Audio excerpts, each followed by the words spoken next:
The second person pronoun is the you, and you is very simple and doesn't change much, so it seems like an easy issue, but there are some problems associated with it.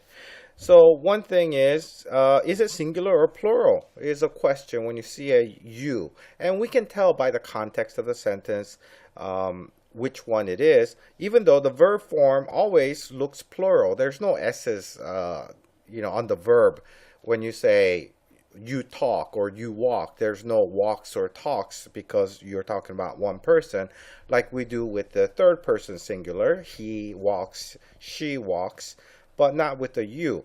So we have to figure that out from the context.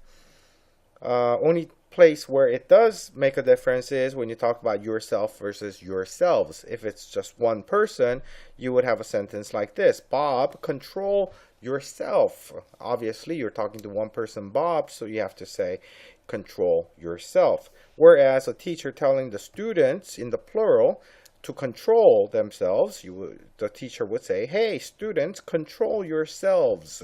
And that will be the main difference there between singular and plural. Let's talk about the general you. General you is the you that you use to talk about everybody. Everybody in the world, everybody out there, just a general person. Now, in many other languages, this is not required. It's only in English that we always have to have a subject in a sentence.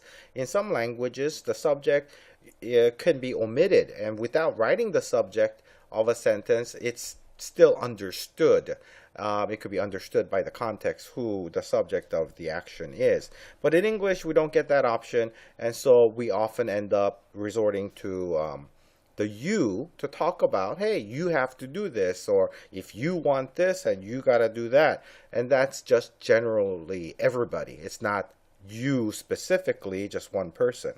So we get sentences like this: when you feel fear, your body reacts. And that sounds normal, right? That's something we would say just on a daily basis.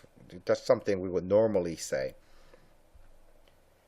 So the problem there is that school teachers discourage you from using you when it comes to writing essays. It's perfectly fine when you're talking to people. If you're giving a speech in front of the class, that's fine in an oral presentation. But in written language, we don't like to see the you, okay? So what you should do instead is you might say something like, well, when a person feels fear, his body reacts. And so you put it in the third person, and this is considered very much acceptable and much more preferable to the you. Okay.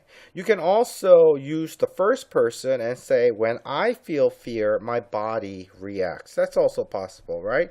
When I feel fear, my body reacts. Except this is also discouraged as well in writing. The teachers don't like you to say I. So let's not use that one either. So let's not use the you form. Let's not use the I form.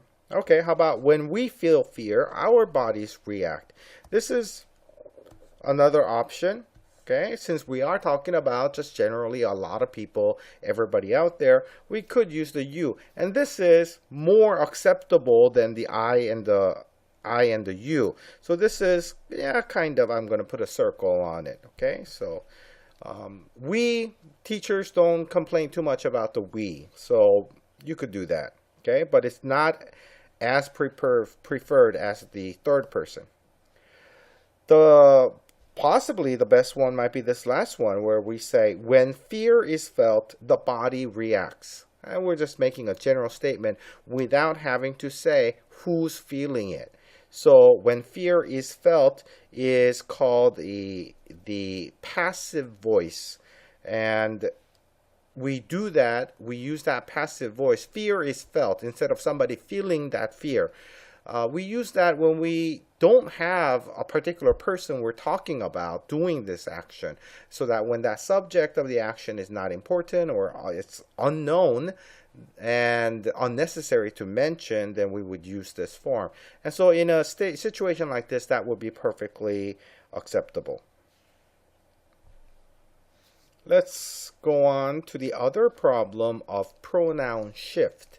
pronoun shift means that you begin a sentence talking about one particular person, like I, but later in the sentence you change it to a you or a we. And this shifting happens because we're not really talking about me or you. The statement was really about just anybody. And that's why we get it mixed up and we think we're still talking about just everybody together.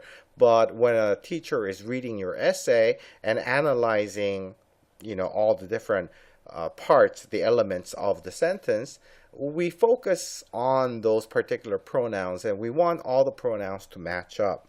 So let's consider this sentence. The first sentence says, I eat only one meal a day because you have to eat less to lose weight.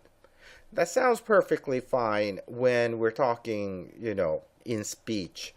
Hey, I only eat once a day because, you have to eat less to lose weight. As a general rule, you do this. But this is a problem in writing, so we don't want to say that. I eat less because I have to. All right? So we can use the I, or we can use the we, I guess. Don't use the you. How about the next sentence? We can't just agree with the government on everything if you want to preserve your personal freedom. All right, so it starts out with the we and later goes to the you. And this is a common issue that pops up on the SAT.